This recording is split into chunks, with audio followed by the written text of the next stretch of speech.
Okay, why don't we start and we see if other people join us as we go. So welcome everyone, Miguel Rescalvo. Good morning for those of you in the Pacific. Good evening for those of you in Europe or other parts of the world. It's for me an honor to facilitate this event on the opportunities and challenges for a just transition in the Pacific. Especially today, the Adaptation, Loss and Damage Day at COP26.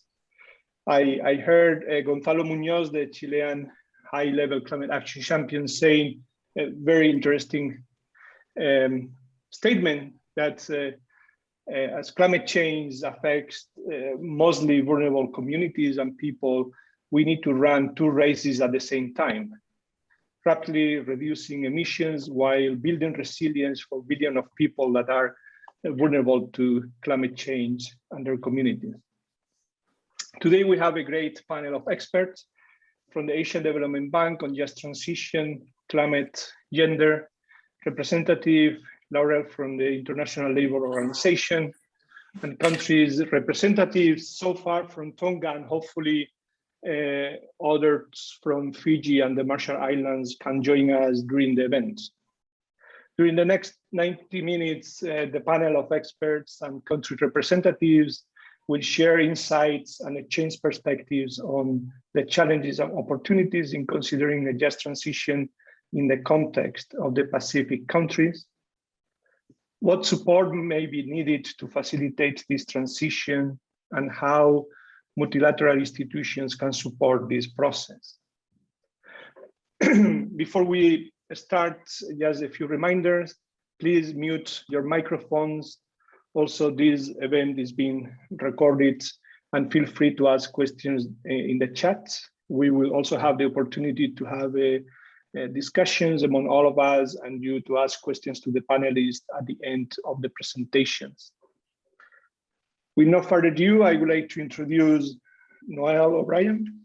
She's the Chief of Climate Change and Disaster Risk Management Thematic Group and has been recently appointed as Director of Climate Change and Disaster Risk Management Division. You know her very well in the Pacific. She has worked on expanding ADB's work on mitigation investments and scaling up adaptation investment in the 14 Pacific member countries in the region. Please, Noelle. Thanks very much, Miguel. Can I confirm that you can hear me okay? Yes. Yeah, so welcome and good morning, everybody. It is late night after a very long day here in Glasgow. We're pleased to be with you this morning in this series of events on this virtual Pacific Resilience Hub. This has been organized in collaboration with the Global Resilience Hub here in Glasgow. This was quite a last minute request to bring in a virtual platform. And from November to November 11th, ADB together with GIZ and others in the Pacific are hosting a series of events. Last week, we hosted 9 various interesting events, and this week we will host another 6 events. The kind of topics that we included last week were Pacific youth resilience in a changing climate. We talked about volunteering for resilience. We talked about climate risk and disaster information for climate change adaptation, looking at the ecological map, building financial resilience, the Oceania resilience to climate crisis, a question about just transition in the Pacific and climate action for jobs, and youth for the Pacific. So quite a broad span of topics, but really wonderful to see such a range of actors coming to the table. ADB is able to host 3 events throughout for the platform. Our first event was that focused on risk information for climate change adaptation. Today, we're talking about the just transition. And on Thursday, we'll focus on the urban integrated resilience projects that we're running.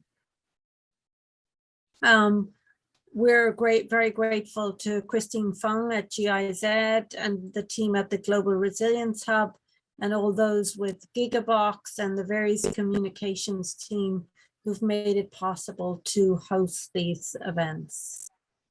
So today, the topic of our conversation is just transition. And we're very pleased to be able to host this event and really start to scale up the conversation on just transition in the Pacific. In terms of how just transition is considered under the Paris Agreement, we're looking at how just transition can be realized as we work towards achieving the climate change goals. For us, just transition means ensuring that no one will be left behind and that the benefits of a low carbon and climate resilient future will be shared by everyone. Now, for much of the conversations on just transition, and particularly with the MDBs, the conversation has focused on the whole question around the just transition from the energy sector, particularly fossil fuels, and all of the questions around the associated jobs. However, we're being fortunate to have a specific TA focused on just transition, which has allowed us to have more focused conversations with a number of countries.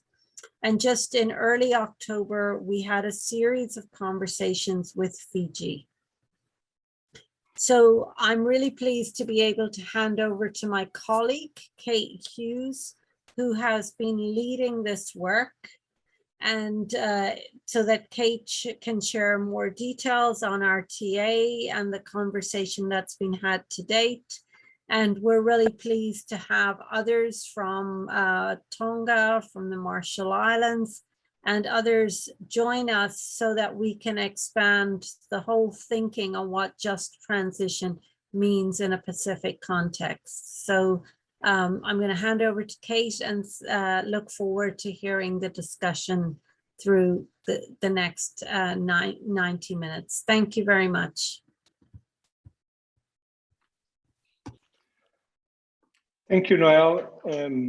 Very interesting to see how active ADB has been during this COP and organizing this event and supporting the Resilience Hub.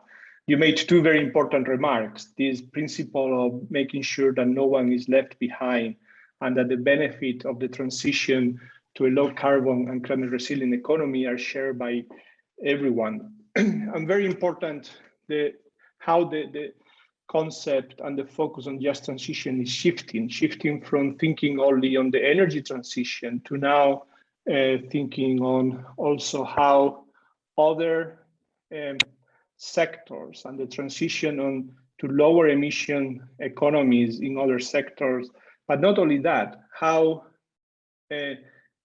climate policies from the adaptation perspective can also have some potential negative impacts on people and community, and how a just transition needs to be also incorporated in the adaptation thinking process. I have the pleasure of working now for a few months with Kate Hughes on thinking together on these things. I'm sure you saw an ADB brief that was released last week that we offered together exactly on that, how what just transition means beyond the energy sector. Kate is a senior climate change specialist at the ADB. She has more than 15 years of working experience in different aspects of climate change, both mitigation and adaptation, and also from a strong technology-based background. And she's leading the efforts within the ADB around just transition. So please, Kate, the floor is yours.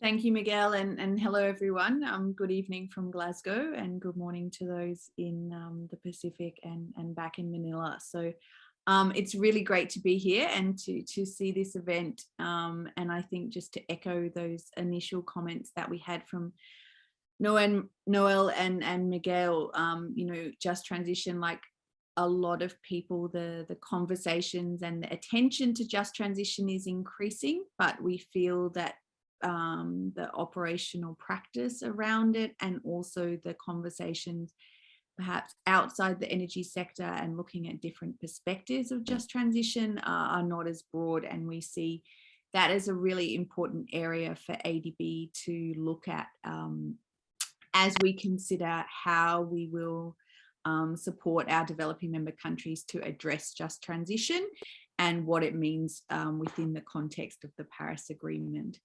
So just to kind of set the context for the discussion today, I have an introductory presentation to take you through a little bit of what ADB's been doing on it, but also what the MDBs have been doing jointly on just transition as part of our work on Paris alignment.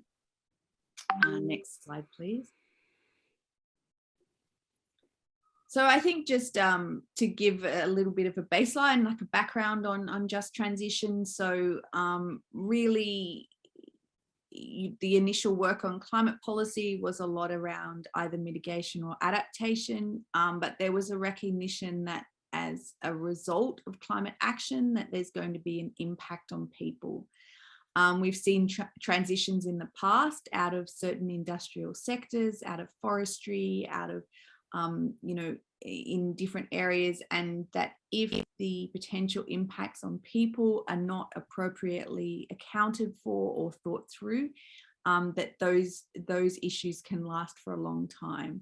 So the concept of just transition really at its essence, as Noel said, is about no one being left behind.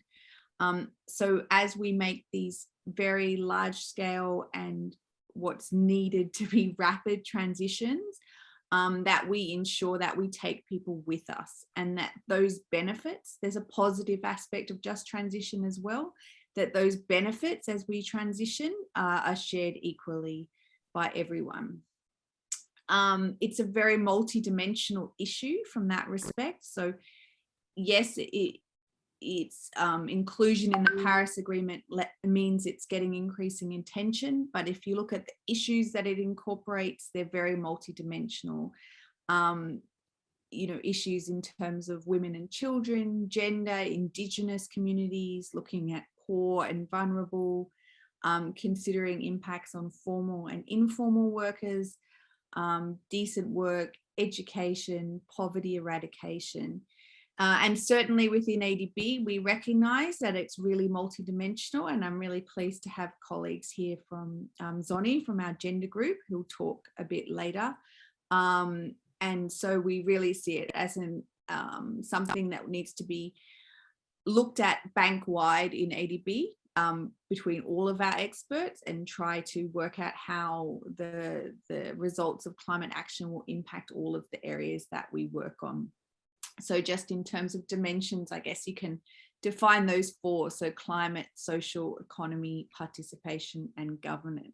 Next slide, please.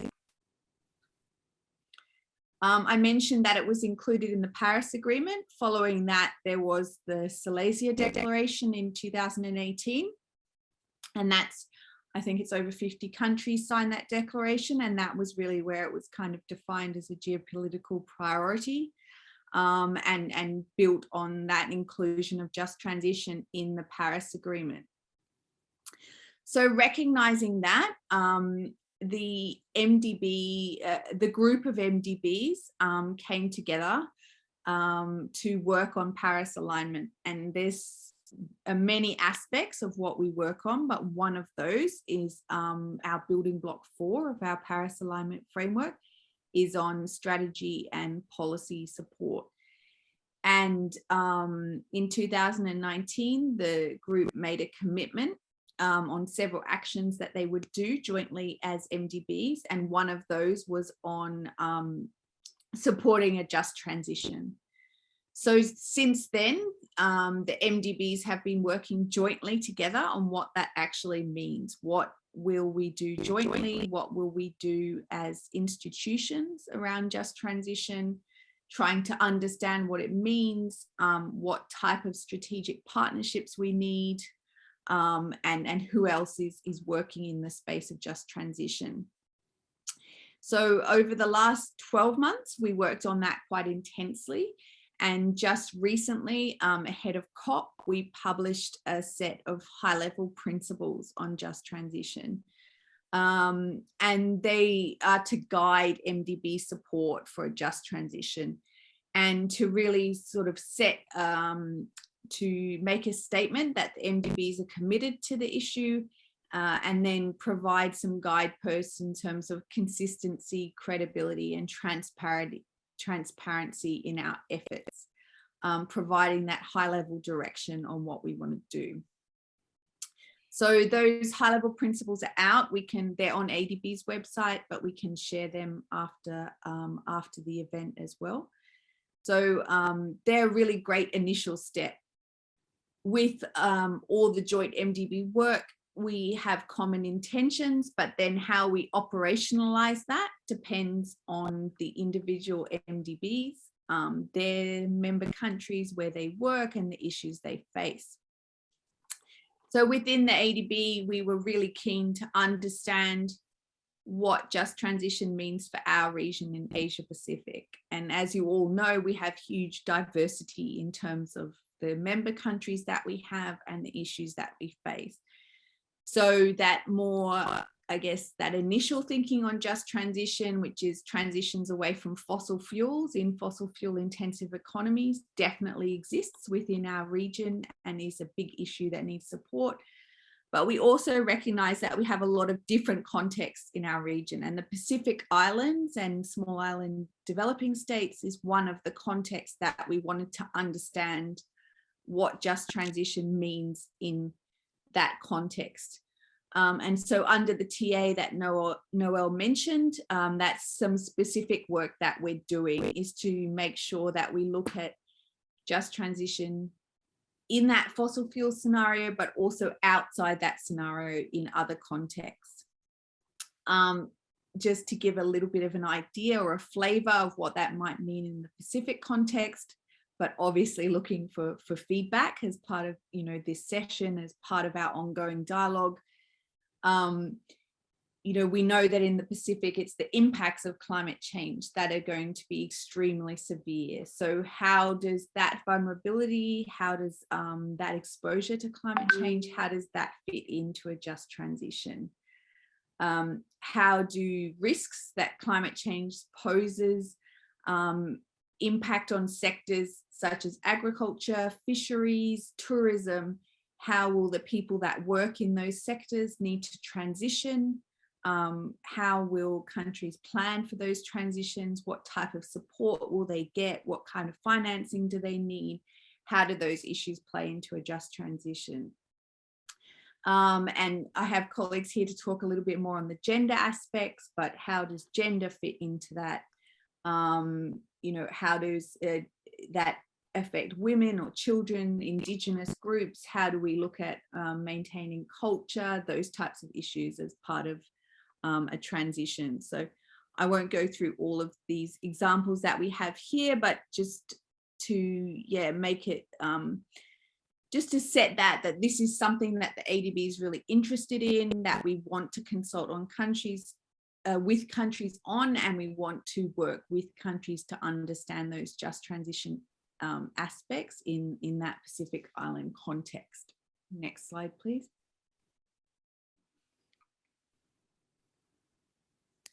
Maybe my internet's a bit slow here.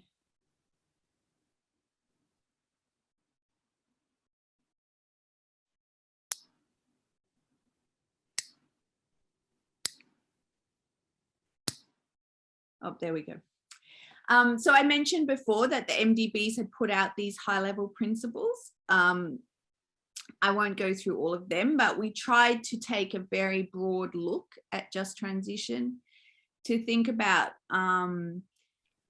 The first principles looks at this idea of the transition enabling socioeconomic outcomes. So it's not just about mitigation and adaptation, but it's understanding that as a result of the transition that there may be impacts, but also opportunities in terms of socioeconomic outputs and how you bring those together. The second one looks at in terms of the actual transition, what activities we're moving away from. And then we go through, and the others deal with the process of just transition, what we want to do, and sets that high level bar of principles, as I said before. So those principles are out there, we've published them, but they're really a starting point. So from now, it's about how we operationalize them. What does that actually mean for countries? And that's where we kind of, we're keen to hold this event and hear your feedback. Next slide, please.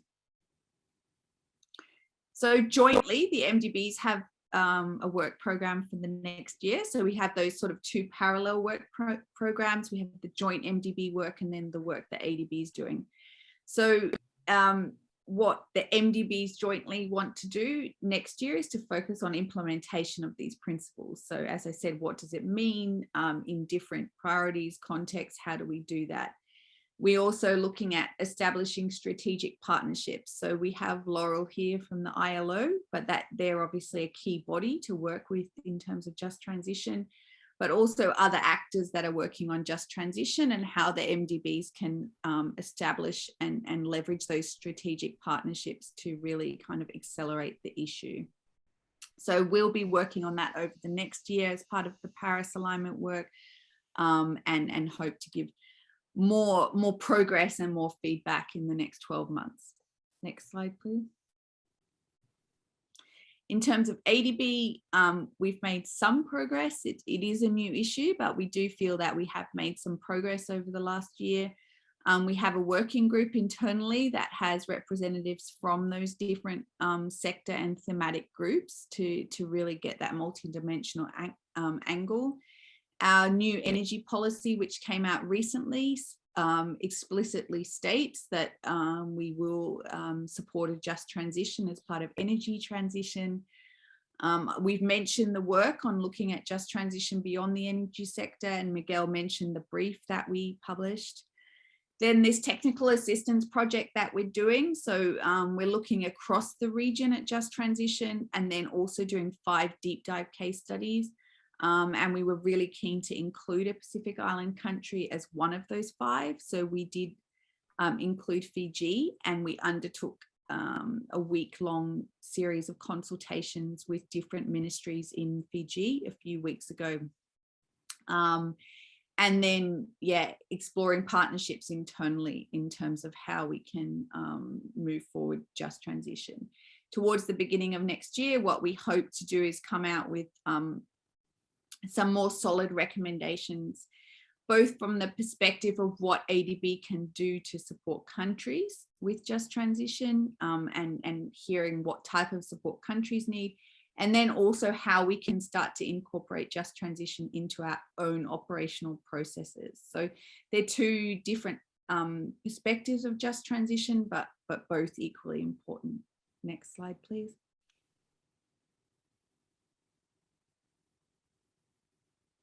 Okay, so that's the end of my presentation. I just wanted to set a bit of context, to give a little bit of feedback on where ADB is at, and what we're looking at to do in the next year, and why we are keen to have as many conversations as we can on just transition, and hear back from our country colleagues, and also colleagues in other institutions working on the issue, to really try and move from that kind of principle stage to operational approaches.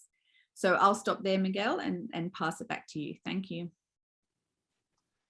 Thank you, Kate. And it's fantastic to see that right before COP26, the high-level principles on just transitions were agreed between all the MDBs, and someone was asking what MDBS stands for, is multilateral development banks. It's the Asia Development Bank, the World Bank, the African Development Bank, and I'm sure the Inter-American Development Bank, and I'm sure I'm forgetting one or two. And also very good to see all of these efforts ADB is doing on understanding these different aspects of just transition, right? For incorporating them within the operations of the bank, how when the banks approve a project, a strategic planning for a country, a lending operation, how just transition need to be included there, but also how to support those countries with this amazing diversity in the region between countries that are very much fuel dependent to small island countries in the Pacific. With this, I would like to introduce to Luisa. And Luisa, excuse me because I'm sure I'm going to see your last name in a very bad way. So the pronunciation is, I'm sure, horrible. Luisa Taifitu Malolo. She is the Director of Climate Change in the Ministry of Meteorology, Energy, Information, Disaster Management, Environment, Climate Change and Communications in Tonga. And she has more than 20 years of experience working in climate change in different aspects and environment. She has led multiple strategic projects, including the Joint National Action Plan on Climate Change and Disaster Risk Management. And Luisa, I'm sure all participants are really expecting to hear from you what this just transition means for a country like Tonga, and how the implementation of different climate policies can impact people and community. I'm sure they will bring plenty of opportunities to them, but also some challenges. How is the government addressing those opportunities and challenges, and how is this planning being done in Tonga? Thank you. Okay, thank you, Miguel. Again, malo lele and good morning from Tonga. Before I share my experience, I would like to extend our sincere appreciation to Noel and the ADB team for inviting Tonga to this event, to give us this opportunity to share our experiences and also to inform the panel with regards to the issues and the priorities in our country. So coming back to just transition in the Tonga's context. I think this we welcome this this notion of just transition, but I would like to make a point in relation to the importance of building this just transition work, or this initiative, on the work that is already existing in Tonga. I know that we have climate change and disaster resilient documents in place, as you had mentioned, Miguel, the Tonga Climate Change Policy 2016, the Tonga Joint National Action Plan on Climate Change and Disaster Risk Management, which is a 10-year plan. We also have the NDCs, the Nationally Determined Contribution, our second national determined contribution, which was submitted to the Secretariat last year, 2020. And I'm also glad to inform this forum that Cabinet has just endorsed the Tonga long-term low-emission development strategy last Friday. So we will get the LD-LED's document submitted to the UNFCCC Secretariat before Friday. So that's our initial target, to submit the LD-LEDs to COP26. So we are very pleased that Cabinet has endorsed that document last Friday. And also just for your information that the Tonga JNAP is now our NAP under the UNFCCC process. So we have those key climate change documents, and in addition to those documents, when it comes to sector level, we have the Tonga Energy Roadmap.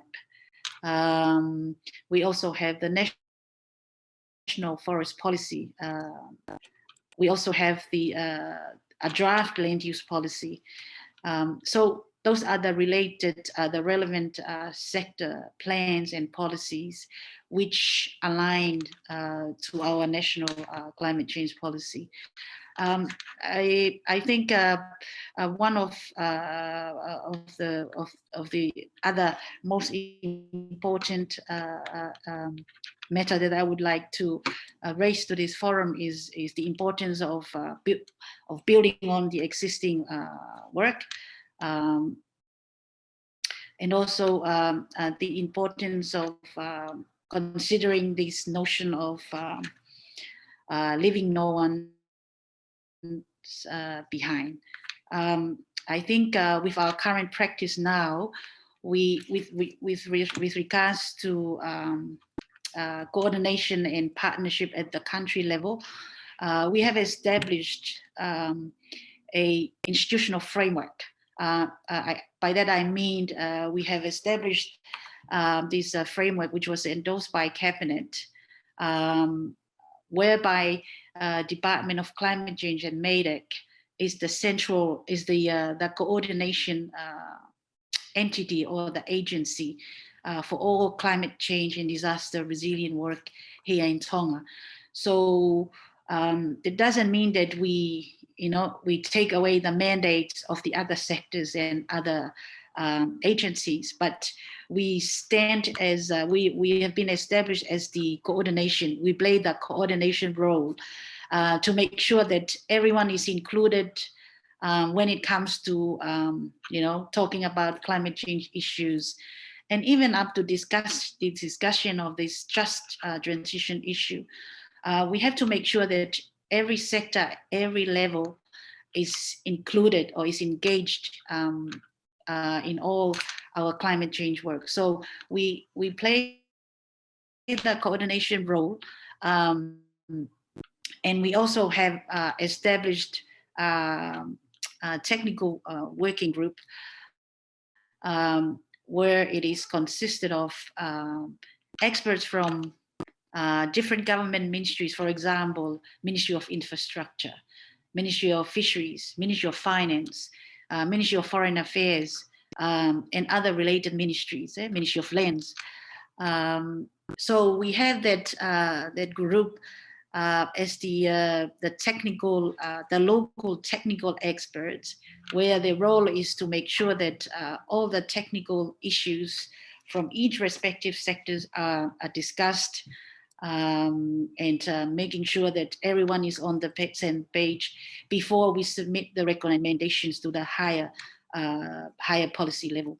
So at the advisory level, we have a committee of the consisting of CEO, chief executive officers, and head of government, and is chaired by our minister.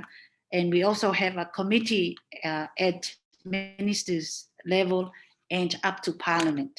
And of course, we have a forum with donors and development partners. So we usually hold that forum, the donor climate change donor roundtable every year.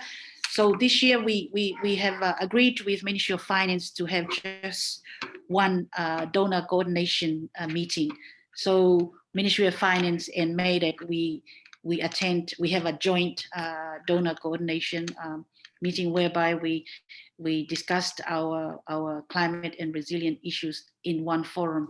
At the island level, we are trying our best to engage all island groups in Tonga, where our primary contact is the governor's office in each island. So we have 4 other outer islands. We have Vavau, Hapai, Eua, and the newest, including Tongatapu is the main island.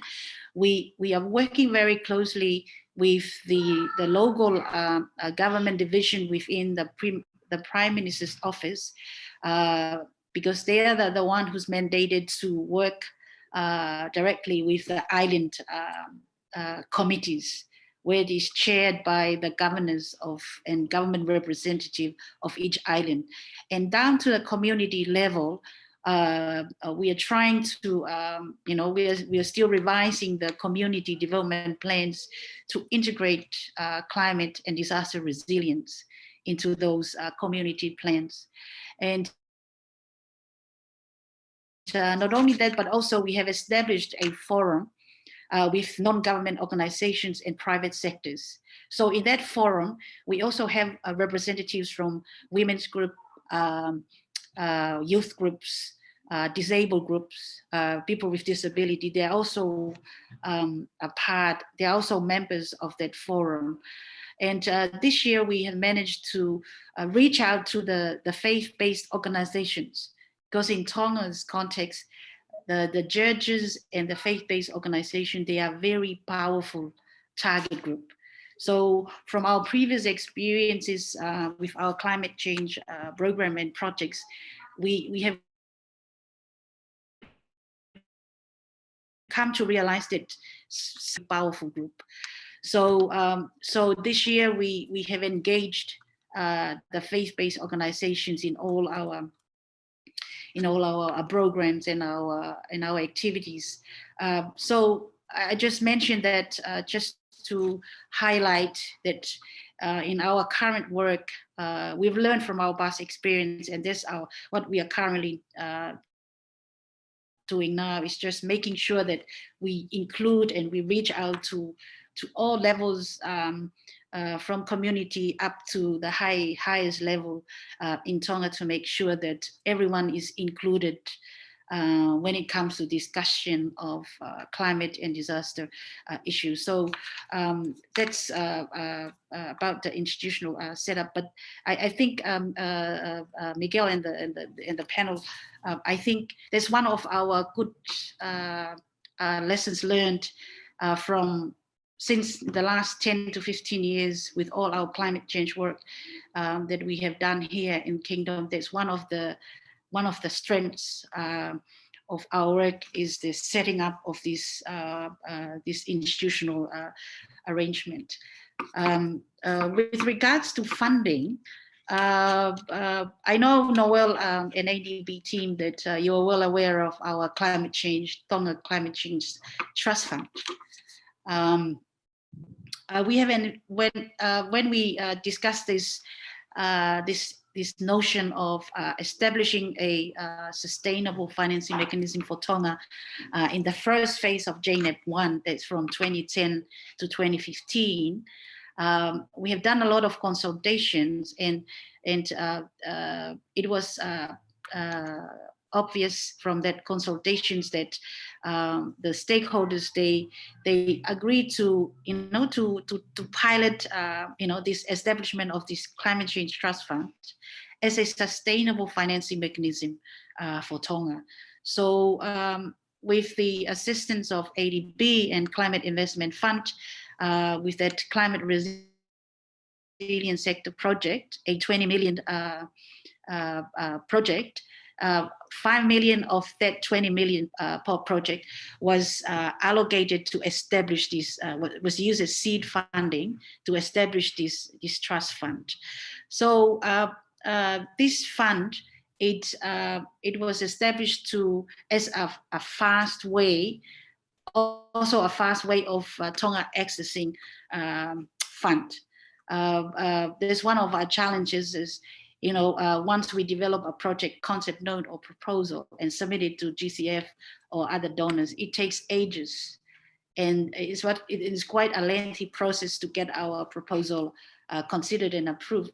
So that's one of the reasons we set up this fund, so that we collect all the resources and put it under this trust fund, so that the vulnerable groups and vulnerable communities use that fund, the trust fund, as a mechanism to access fund in a fast in a more efficient manner.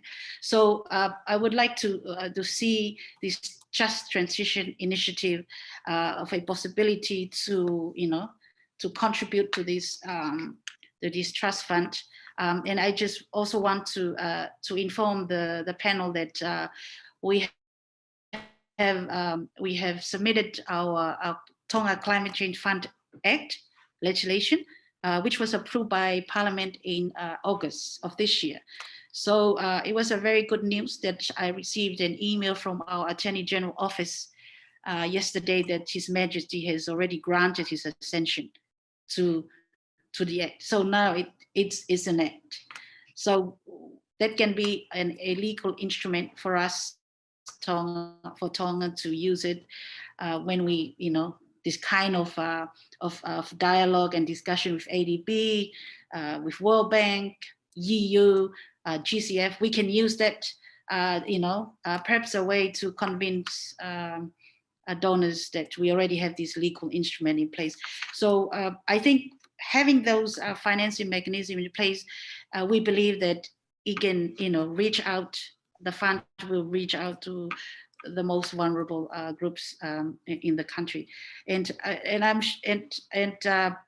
we have the documents, in place. So I think for this just transition initiative, it's a matter of revisiting the policies, the plans, the legislation, the financing mechanism, the institutional setup that are already in place, and see how this transition initiative fit into the already existing framework.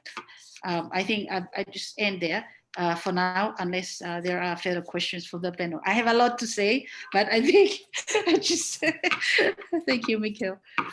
No, thank you, Luisa. Very, very interesting to hear how Tonga is organizing this climate change policy, regulatory, and institutional framework, right? And congratulations for having these different legal instruments endorsed. We heard about the low emission development strategies, how the GNAP is now your national adaptation plan.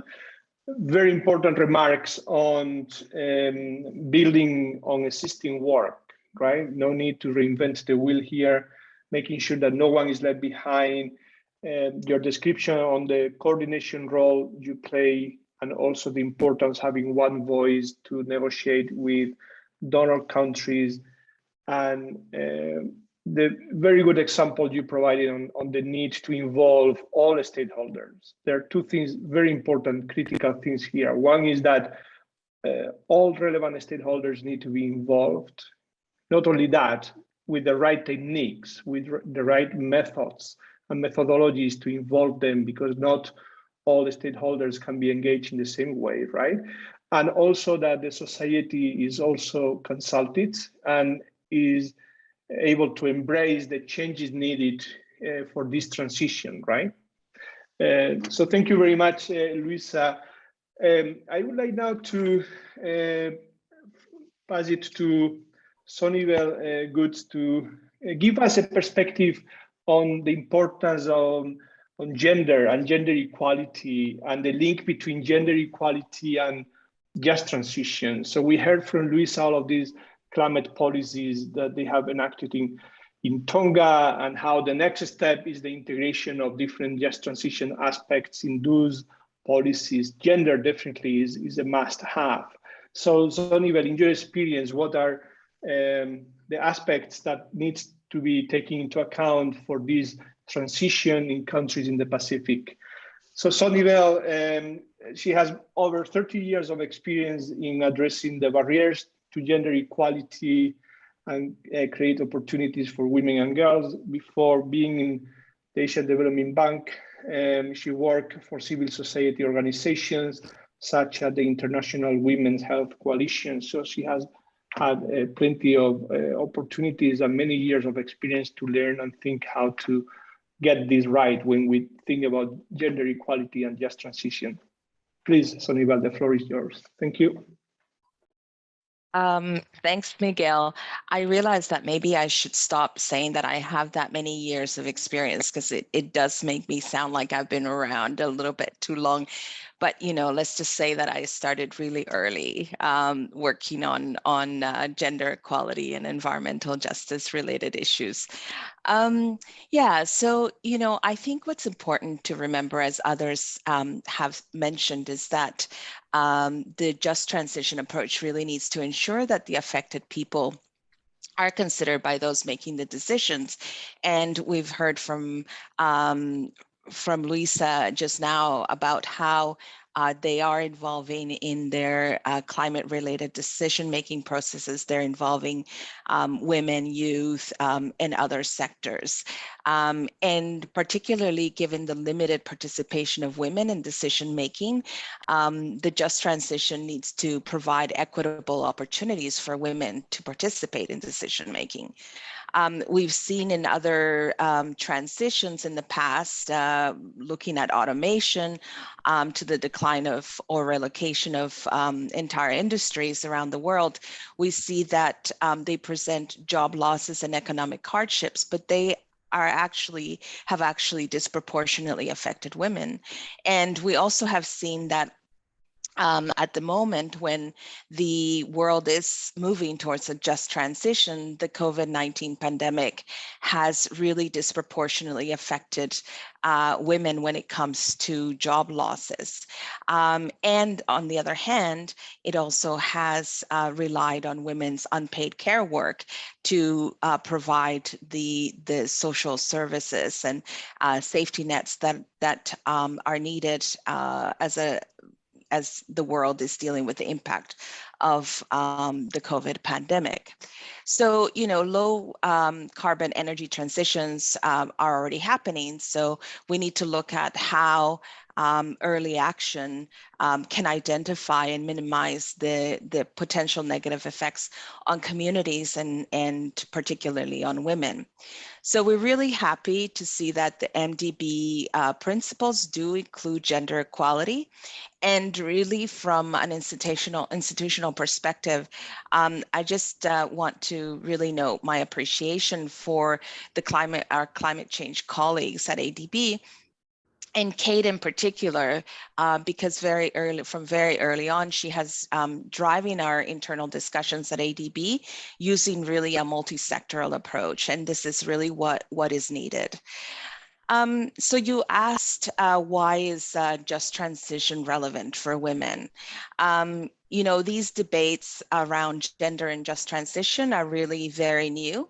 And from the gender team, we've started to work on looking at sort of what that means and what are the gender equality implications and for our work at ADB. We know that existing inequalities, when they are left unchecked, they can exacerbate not only the climate impacts on women, but particularly because women are involved in lower paid jobs and may be overlooked by climate policy. So I think we also need to think about how we're looking at just transition and gender beyond sort of the typical green jobs. And we need to expand our definition to include looking at healthcare workers, educators, caregivers, and those working on small scale agriculture. These are all workforces that are highly feminized, but are often underpaid and with precarious contracts and working hours. So as others have mentioned, I think we also need to look at the social and economic effects, not only of the energy transition, but also, other sectors that will be affected. So in the case of the Pacific, this includes tourism, as Kate mentioned earlier in her presentation, where some segments of the tourism industry are highly female dominated. And we also need to look at how in the tourism industry, there's also a large amount of unpaid work that women performed, mostly as part of family-owned tourism businesses. So they will also be affected. At the same time, impacts on men's jobs may trigger domestic instability and heightened tensions that can lead to increased domestic violence. There's already high levels of domestic violence in the region, and so this needs to, and we've seen it increase as a result of the COVID pandemic. So this needs to also be an issue that we need to be closely looking at. So, beyond sort of looking at the potentials, I think the potential impacts, I think there are some opportunities, and I think you outlined some of these opportunities in the paper that you produce on just transition, but just to highlight some of them. Again, incorporating women in decision making is absolutely critical. So they should be part of, women should be represented in consultative groups. We also need to look at how we are reskilling women so that they can have access to new jobs. And as part of that, we also need to look at how we're promoting girls and women's enrollment in science. So looking at technology, engineering, mathematics, and STEM programs. We have a lot of work still left to do on elimination of the gender pay gap. At the current levels, it would take 200, sort of before COVID, it would have taken 270 years to close the gender pay gap. And now there's estimates that, after COVID, another 35 years may have been added. So that's a long time for women to wait. And in terms of supporting women's entrepreneurship and women-led businesses, we need to look at sort of what opportunities exist within the just transition process to support this. And I think finally, I think that this is an opportunity also to challenge gender norms by increasing women's participation in non-traditional sectors.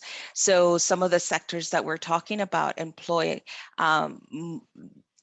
mostly men, but is this an opportunity as we're creating sort of new jobs and the green economy and the blue economy? Is this an opportunity to support women to enter into jobs where they have been traditionally excluded from?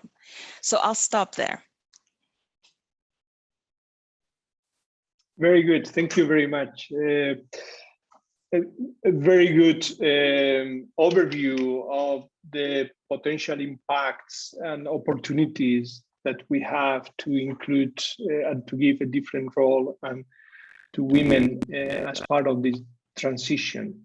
Not focusing only on the negative part, on the this equal pay gap, the greater participation in the informal sector, unpaid work, what has been actually exacerbated even more as you mentioned, during COVID, but also the opportunities. How do we include women more in the decision-making roles? How do we provide training and reskilling to how we improve the education system to make sure that women and girls has more opportunities? And how do we think together on how to increase the participation in non-traditional sectors for women? These final or last remarks regarding jobs and women link very well with our next panelist, Laurel Anderson. She is a consultant for environment, gender, and a just transition decent work team for the ILO, the International Labour Organization. Laurel is going to link this conversation today with similar forums that has happened during COP and before, also on just transition in the Pacific, from the perspective, I guess, more linked to ILO and the workforce and green jobs. Well, so please, Laura, And go ahead. I think you have a presentation, so I think you can share your screen directly, right? I think Arlene is, but Arlene, do you just want to wait a minute? Arlene. Because I'm going to go over a couple of things and then perhaps I'll let you know and you can start on slide 2 in just a moment, if that's okay. So thank you, Miguel, and thank you to ADB for involving the ILO in this important discussion. Dr. Christina Martinez, who is the ILO Senior Specialist on green jobs and on just transition in the Asia Pacific region, wasn't able to join today, but she sends her regards and she sent me in her place to share some messages with you all. So firstly, a just transition to sustainable development can power a human-centered approach to the future work that transforms economies, it maximizes opportunities for decent work, and it reduces inequalities. And both the Paris Agreement and the ILO Just Transition Guidelines both stress that the creation of decent work is critical to the response to climate change. So before providing an overview of some of the challenges that have been identified within the region, I wanted to first re-emphasize that island states within the Pacific have already demonstrated significant leadership and commitment to addressing climate change. From the ILO's perspective, this was evidenced as early as 2017, with the Pacific member countries coming to participate in a ministerial meeting in Fiji. And it was at this meeting that representatives identified climate change as not only a serious threat, but the most challenging issue across all borders for the Pacific. In 2018, a knowledge sharing platform was conducted in Samoa, and the member states of the Pacific came together on just transition, decent work, and climate resilience to have a conversation on that. This then led the Pacific to engage in grassroots discussions and knowledge sharing, and to develop an action plan to voice the position of the Blue Pacific Big Ocean states in the Climate Action Pacific Partnership. And that was held in Fiji as part of the Pacific's efforts to promote their engagement with COP23 when Fiji was leading. And then the issue of climate change was also the focus of the Future of Works, which was a conference conducted in Papua New Guinea in 2019. And at this time, the Blue Pacific Big Ocean states was officially established with an MOU, and they signed this agreement with the ILO Director General. And then most recently, Samoa has stepped up as a leader in the Asia Pacific region, in terms of their Minister of Labor being engaged as one of the co-chairs of the International Advisory Board for the UN's new Climate Action for Jobs initiative. So I just wanted to briefly highlight that the Pacific has been there for a while and has been calling a lot of attention to these issues. And of course, now with COP, we're rediscussing and re-emphasizing that action really needs to be taken. So now, Arlene, perhaps if you could go ahead and go to the next slide, that would be great. Thank you. So I think my role here today is I'm just highlighting some of the work that's been ongoing. Most recently at COP, just a few days ago, there was the annual meeting again of the Just Transition Working Group. And this specific working group was actually established under the leadership of the Climate Action Pacific Partnership to bring voice to the Pacific into the COPs as part of the Marrakesh Partnership at COP23. So that was the origin of this working group, and it has continued to meet. And so it met on November 3rd in Glasgow, online and in person. And then the ILO hosted an event as part of the Resilience Hub on November 4th. And as part of that, we also discussed some of the challenges specific to the region. So I would like to just go ahead and highlight some of those pieces that have been mentioned at these meetings to reinforce the connection that we have, because I know many Pacific countries were not able to go to COP this year. So it's important that the Pacific's voice has been heard and has continued to be heard during this time. So again, I'm just sort of pulling the messages through to all these conversations just to make sure that, it continues to be emphasized. So one of the main issues, and this has been touched on already by many of you here today, is the idea of financing. Adequate financing nationally and internationally for climate change is essential to implementing the Paris Agreement, and many of the existing climate change financing mechanisms, specifically in relation to decent work creation and just transition, are inadequate. So international climate finance needs to continue to be directed towards existing programs and initiatives that provide support to countries as they go into their efforts to create jobs and social protection as part of the just transition efforts. The ILO has the Climate Action for Jobs initiative and also a newly launched global accelerator on jobs and social protection. So you might have heard some of that mentioned at the meetings most recently. Another issue that was raised by colleagues in the Pacific is the need for skilling and reskilling. And there needs to be adequate training for impacted workers. And I really appreciate what Zani had been mentioning earlier about the gendered impacts specifically of the transition and how women or indigenous groups, various groups will be impacted very differently from these transitions. And so it's really important that there's social dialogue and that there's these consultations and conversations with separate groups to fully understand their needs and give them opportunities to participate in skilling or reskilling as needed. Another thing that has been raised in these conversations late last week was the need to localize just transition to the Pacific. So up until this point, a lot of the initiatives and literature on just transition are not designed for the Pacific. They're for developed economies or other countries. And there's a significant need to adapt these to the Pacific context in a way that's reflective of the Pacific's needs, especially because, you know, there's different energy impacts, different climate, or sorry, fossil fuel contributions, and also but different risks. And it's important that the Pacific voice is allowed to really carry through and to adapt it in a way that fits for them. And again, the next point that's been raised is ensuring that various groups are accounted for, which again mentioned has already been covered really well in this conversation, which is great to hear. Another challenge that was raised was the capacity gaps and challenges. So for instance, labor inspectors need to be trained in climate action and climate change policies. There's also challenges with green specific skills. And so throughout these conversations, I heard many voices saying that there needed to be increased education in the school curriculum and at the university level. As well as from the government to have skills trainings opportunities for workers. Another issue was the informal sector participation. So on some islands, the workforce is largely informal, which means that they often don't have any safety nets, which can be really challenging. And also many workers are not unionized or are not participating in social dialogue. And so the ILO is very firm in believing that tripartite social dialogue between governments, workers, and employers is critical to ensuring a just transition where nobody is left behind, to use the language that's been shared earlier.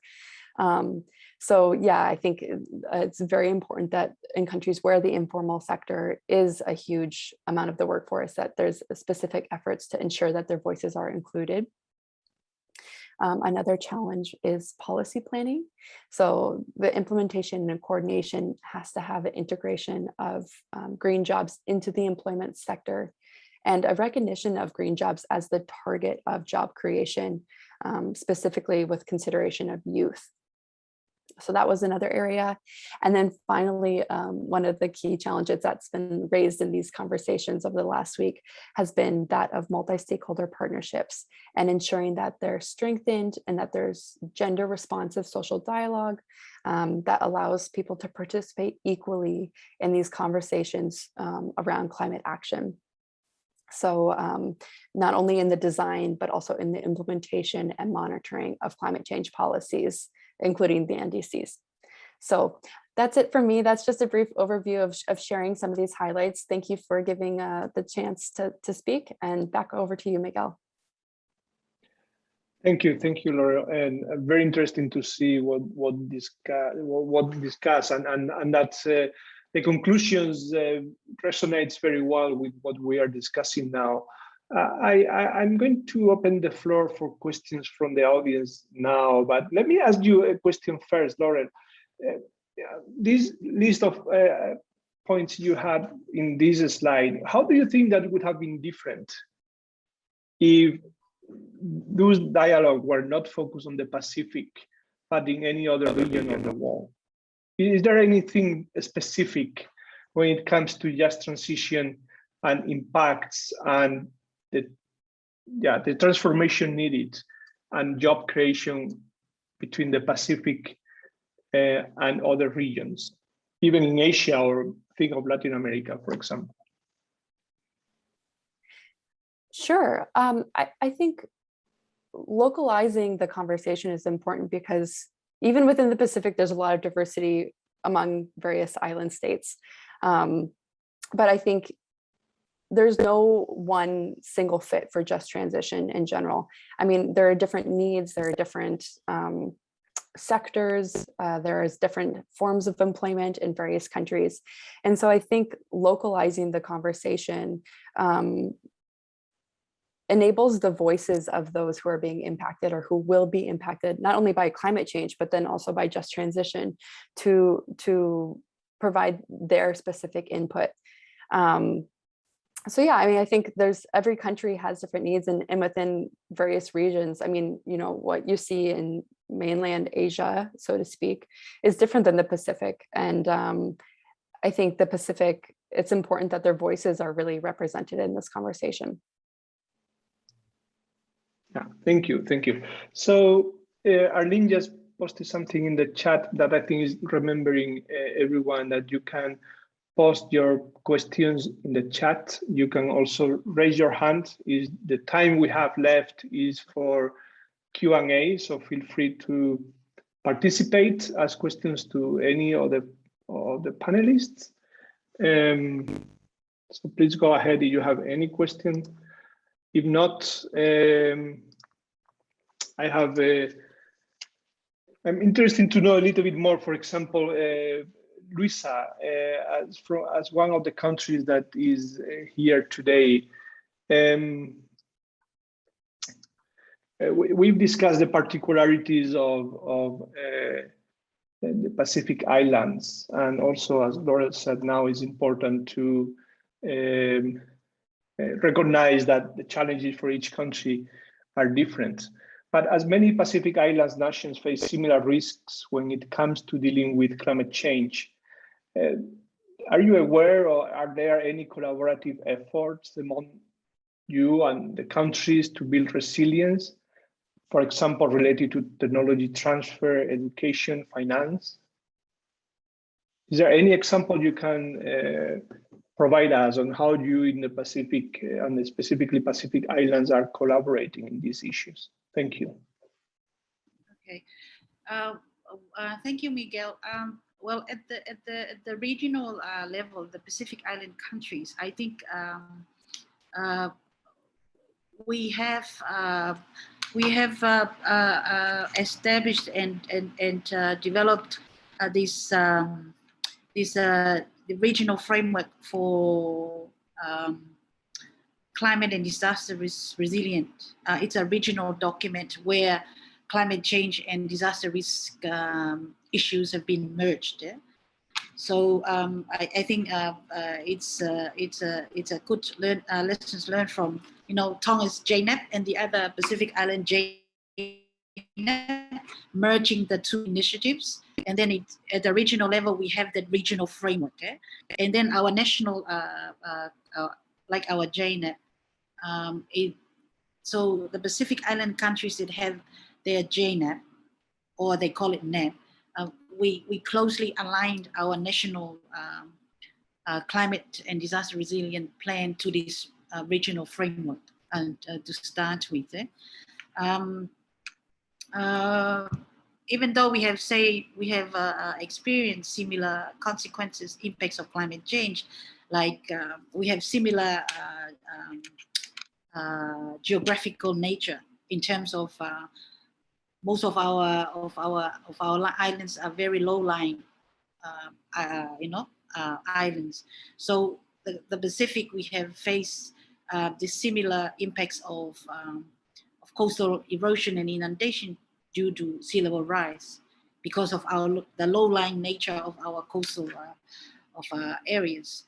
So in trying to adapt to that impact of climate change, I think in the Pacific we have this similar option with regards to construction of a sustainable coastal protection system, such as rock revetments, detached breakwaters, groins. I think we have similar options, adaptation options. But I think the degree of vulnerability, I think it might differ how we approach, that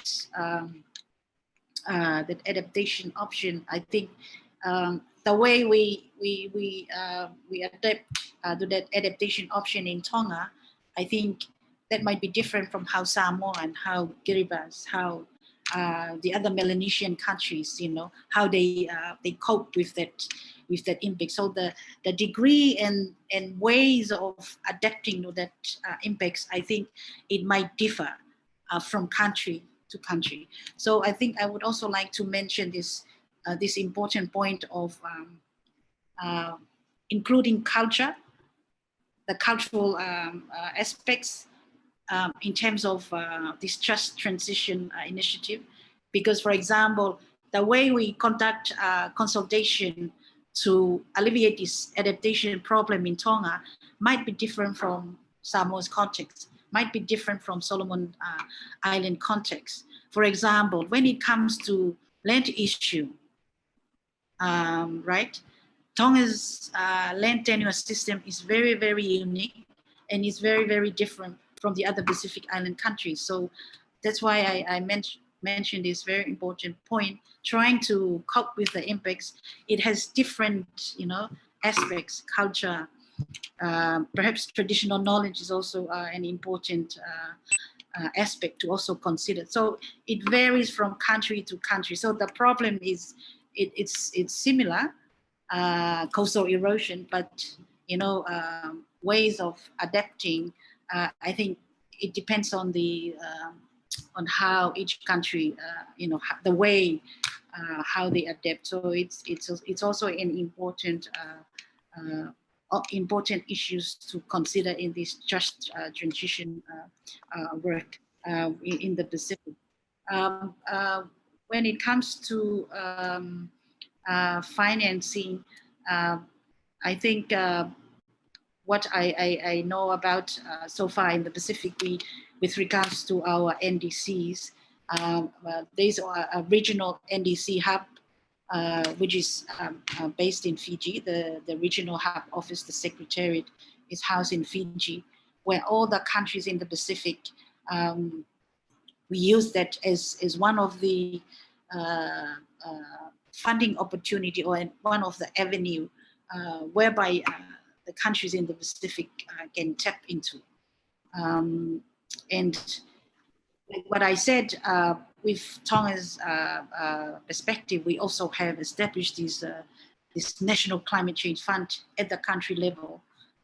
So it's a matter of synergizing what we are having at the national level to the regional level. And I'm sure the other Pacific Island countries, some of the countries I've heard with our previous discussions with those countries, they are looking at ways in how Tonga, how we go about getting this climate change fund legislation passed by our parliament. The process. So it's a matter of sharing the good practices and the know-how on, doing successful things in the Pacific.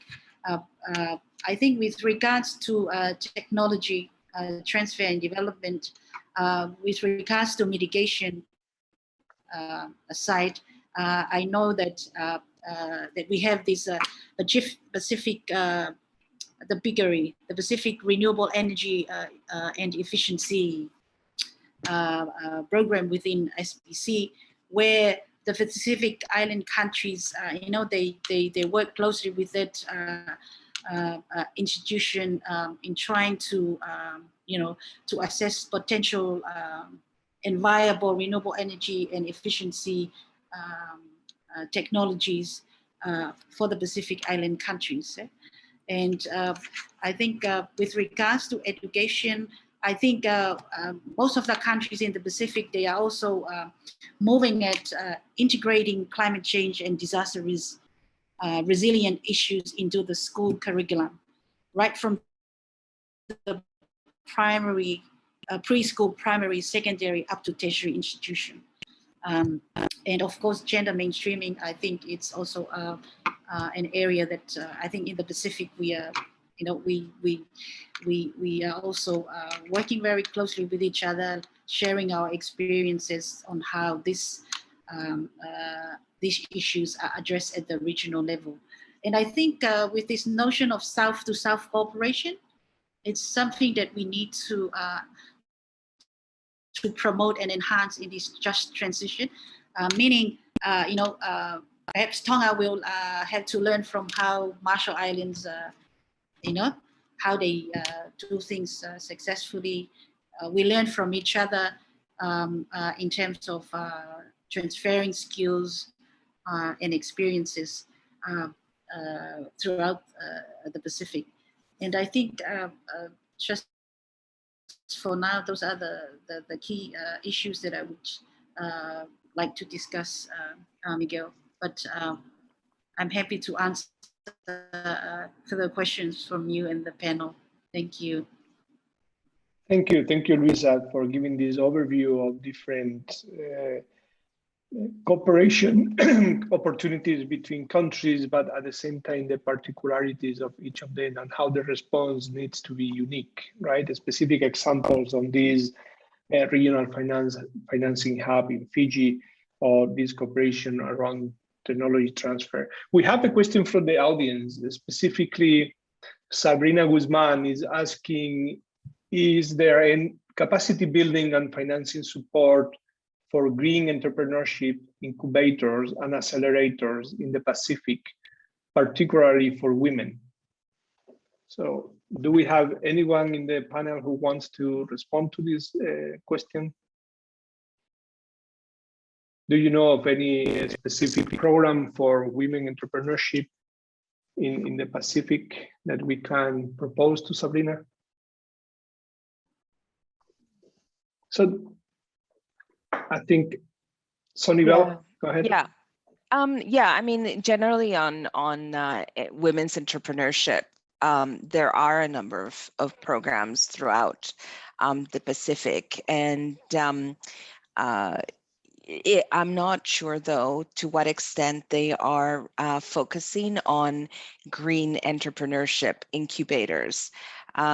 So, this is an area where that ADB has been supporting through a program called the We5 initiative. I believe that there are some countries in the Pacific that are involved, but in terms of specifically green entrepreneurship incubators, I don't have an answer to that. Thank you, Sonibel. Kate, go ahead. I see you're on mute. Yeah, I think perhaps just to build a little bit on Zoni, and what I said about this multidimensional aspect of just transition. So women's entrepreneurship is something that we are looking at, and green jobs is something that we look at. But bringing all those layers and conversations together, I think is the challenge, right? And the next kind of step, the next frontier in terms of just transition, in terms of how we realize that what we actually need to do to address climate change is these whole of economy, full transformations of how we do things. So bringing together all those layers, even though this is a very specific example, but it is an example of that bigger issue in terms of all those layers, and how you bring them all together as part of the transition is really the challenge that we have. Thanks. Yeah, thank you, Kate. So we have a few minutes left, but I would like to maybe finish with, except if there is any other question from the audience. Laurel, talk a little bit more about jobs and green jobs, right? So and the connection with the adaptation measures that are being implemented in countries. Some of these adaptation actions can potentially force workers in the fishing fishing sector and farmers to change the way they've been doing things for many, many years. How do we do that transition in a way that we don't threaten their livelihoods? We don't put on risk the way they've been surviving for generations, right? The fishing and farming techniques that has been there for hundreds of years. So how do we promote adaptation measures that may need to realize that these practices need to change? And how do we do that at the same time that we respect these traditions and this heritage for the coming generations? Thank you. Thank you for that question. And I guess just one brief comment on the previous discussion that Sabrina had raised about women's entrepreneurship programs. I think also COVID has really slowed and altered the number of projects that are ongoing right now. And so I think, this year especially, I think a lot of things look different than they have in the past. I know the ILO has done other programs focused on youth and on other skills, green skills training, but at the moment, some of those activities, or especially new projects, have not gone on because of COVID. But going back to Miguel's question, I think it's really important that governments can be encouraging the development of green awareness and green skills. And so, as was already briefly touched on, this idea of integrating climate knowledge into school from a very young age, and helping people fully understand the importance of greening and sustainability is really important. I think reskilling is a huge part of the conversation around transitioning to more sustainable practices. And so governments can be investing in skills retraining or reskilling. But also social dialogue is very important. Governments need to work with workers and with employers to understand their needs and their concerns, and to ensure that policies reflect the priorities and needs and the cultural knowledge and history that groups carry with them. Because without social dialogue and without consideration of those things, there will be no just transition, or it will be very difficult, right? So it's important that all of this is brought into the conversation and that people are properly consulted. And then of course that there's education and awareness around what it means to have a sustainable practices. And then also what those skills look like. And so the reskilling aspect is important. Thank you.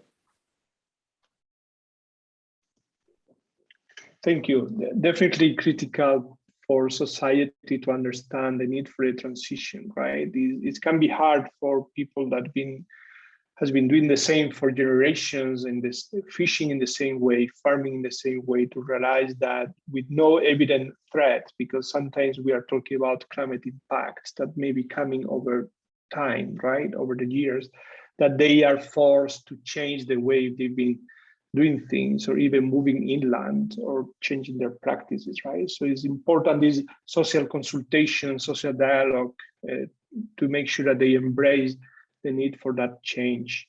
So I think with this, we have run out of time. I would like to thank all the panelists for your contribution.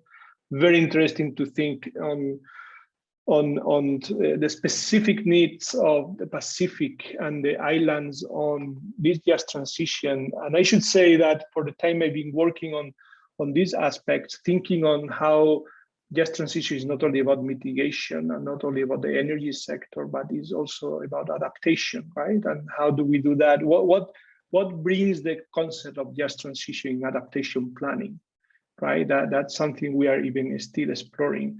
But that can be the subject of a different panel, hopefully before next COP. But with this, I would like to invite Noel. I don't know if you're still there and you want to do some closing remarks. Or you, Kate. I know it's very late where you are, and you are exhausted after more than 1 week there. But please feel free to summarize and close the session. Thank you. Yeah, thanks, Miguel. And I think we were just getting going right on the conversation, and we probably could have had much more time to talk about it. I guess, you know, when you think of the concept of just transition and you say that it's about it being fair and no one being left behind, well, conceptually that seems really obvious and really simple, right? And something that everyone, you can't but disagree, you know, but agree with that the transition should be fair. But how we actually operationalize that issue is complex, and how we bring together all these different aspects, which I think we explored a little bit today, but not sufficiently for what we need to do. At this COP this week, we've heard a lot of positive pledges, statements, principles. There's definitely momentum around committing to this transition, around understanding that it is an economy-wide transition. But, you know, from here, it's how we really take that forward.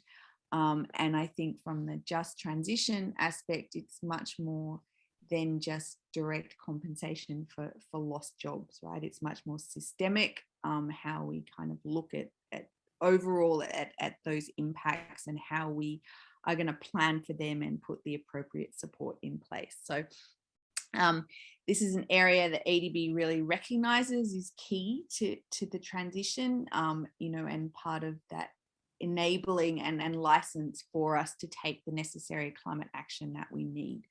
And we recognize the importance of partnerships. So just to thank Laurel and the ILO here, and also really that critical importance of working with our countries to think through these issues and work out the most appropriate solutions that suit their circumstances, that suit your particular challenges, your region. So a big thanks to Louisa as well for coming today and discussing that.